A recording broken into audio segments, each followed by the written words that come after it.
Salut les couleurs, ici c'est Maxime, bienvenue sur ma chaîne YouTube.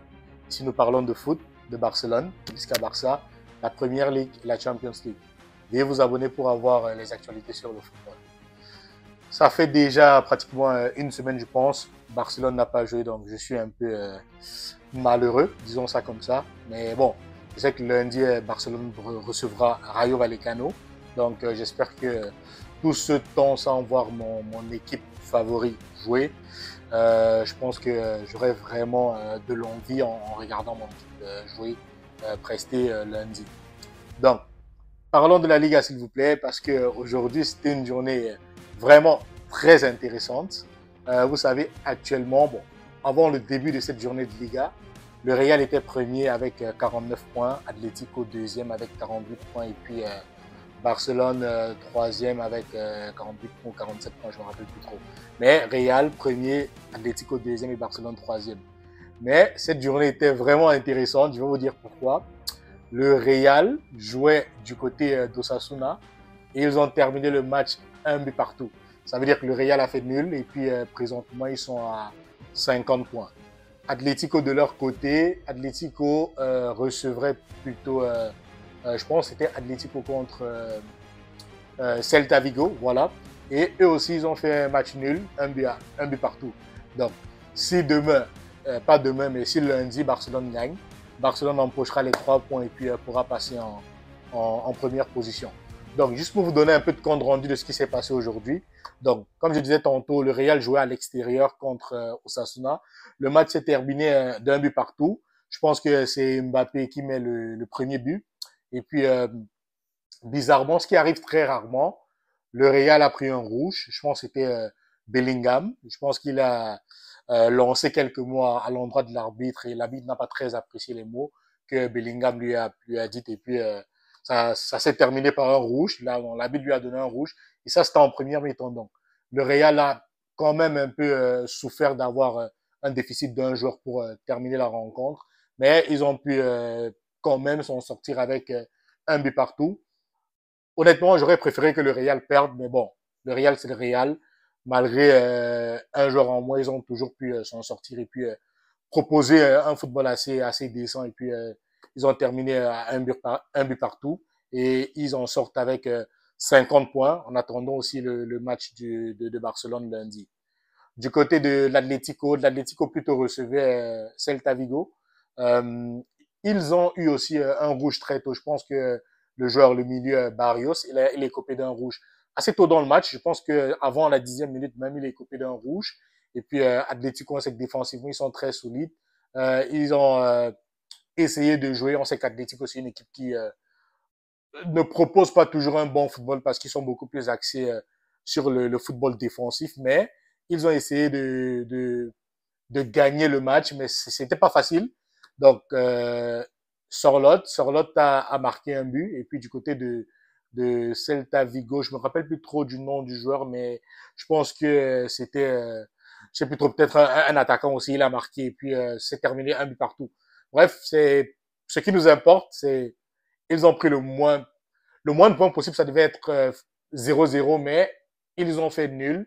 Les deux équipes ont fait nul, ce qui fait que présentement, ils sont vraiment à notre portée. Et puis, si lundi, on arrive à gagner le match contre Rayo Vallecano, surtout que nous recevrons l'adversaire, donc on jouera à domicile.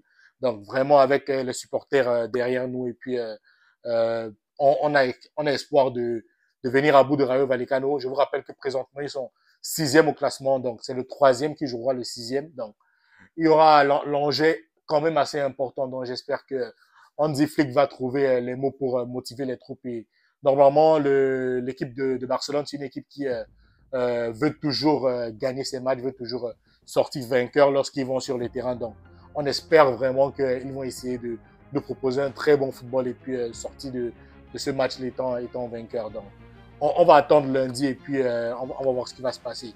Donc, pour moi, si on me parle d'un 11 favorable, je dirais que au goal, on ira toujours avec Chesney. Il nous apporte son expérience, il est bon, il fait des arrêts décisifs pendant le match, donc je pense qu'on ira avec Chesney. En ce qui concerne la défense centrale, sur les côtés, on jouera avec Alejandro Balde à gauche. C'est quelqu'un qui joue assez Défensivement, il est solide. Offensivement, il apporte aussi beaucoup, notamment par ses étincelles et ses sprints sur le côté. À droite, Jules Koundé, le rock français, très solide.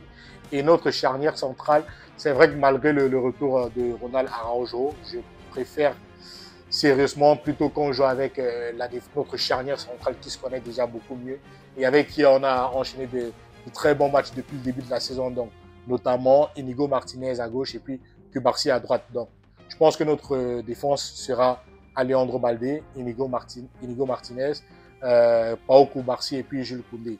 Au milieu, je pense devant la défense, on peut aller avec Frenkie de Jong. Je pense que au vu de ses derniers matchs, il nous fait des prestations assez solides. Donc, je pense que vraiment, lui, il va nous apporter l'assistance au niveau de la défense et puis briser les lignes. On sait que De Jong, il porte bien le ballon.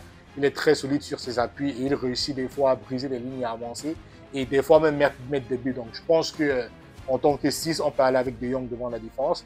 Et puis, à côté de lui, notre diamant brut, Pedri. Pedri pour nous contrôler le jeu, temporiser les choses et puis organiser notre jeu, que ce soit défensivement ou offensivement. Donc, Pedri, je pense que lui, c'est la meilleure personne présentement au vu de la condition, ce qu'il nous apporte dans le milieu. Je pense que c'est lui la meilleure personne pour accompagner De Jong. Et puis, devant eux, peut-être ça vous surprendra, mais je préfère qu'on joue avec Dani Olmo.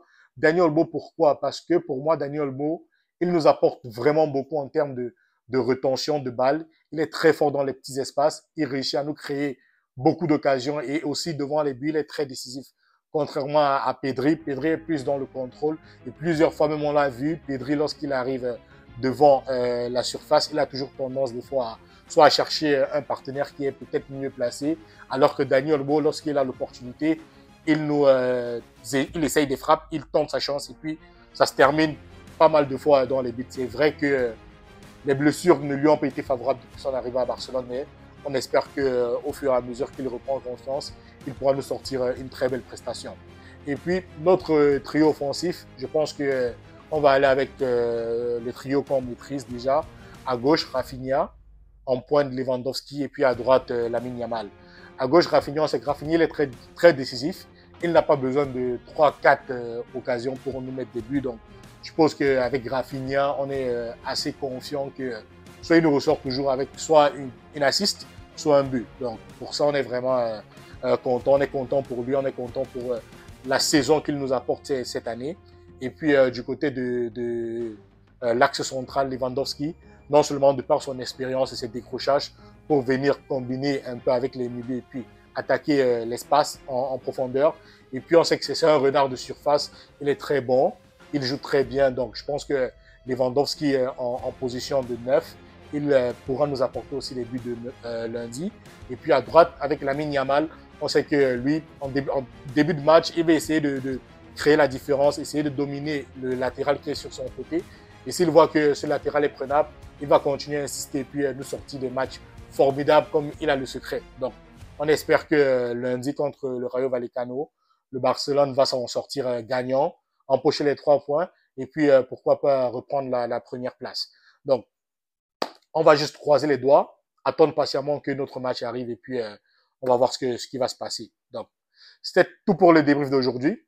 Je vous reviendrai lundi après le match pour vous donner un débrief concernant le match qui va se passer contre le Rayo Vallecano. Donc, n'oubliez pas de vous abonner sur la chaîne. Merci, prenez soin de vous. Visca Barça.